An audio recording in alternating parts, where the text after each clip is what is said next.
Okay, ito naman ngayon ay ang kung paano natin kontrolin ang ating galit. Paano kaya kontrolin ang ating galit?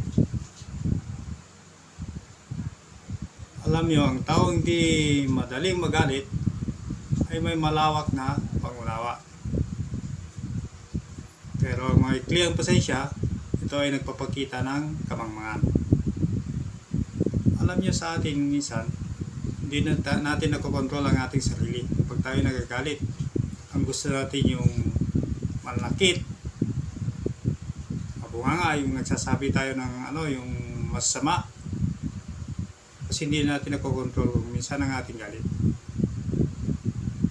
Alam nyo kung hindi natin maiwasan ng galit natin, hahanto ito sa kamatayan, kakasira ng ating buhay. Doon maabot kuminsan. Kaya kailangan natin ng pagkumbaba. Kung sino ang ating kaaway, kung sino ang nagkamali sa atin, kailangan papagkumbaba. Hindi ibig sabihin na porque lumalayo tayo sa mga kaaway natin, ay tayo na ay takot.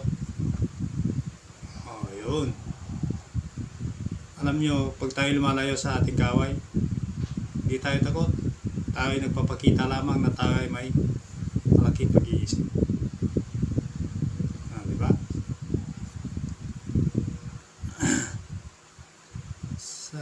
Alam nyo, ang mahirap na na gawain ay ang pagpapakumbaba, pagpapatawad.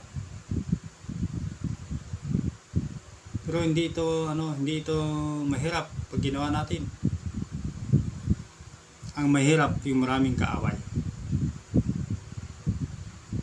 Hindi ka free sa iyong daanan kung maraming kaaway. Parang naninikip palagi yung puso mo, yung dibdib mo, kung marami kang iniisip na kaaway.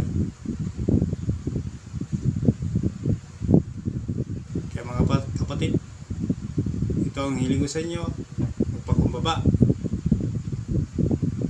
At sa lahat dun sa mga humihingi ng tawad sa kanilang kabali, sana naman ay totoo ang iyong paghingi ng tawad, at baka naman sa pagtalikod nila, tinitrito nyo naman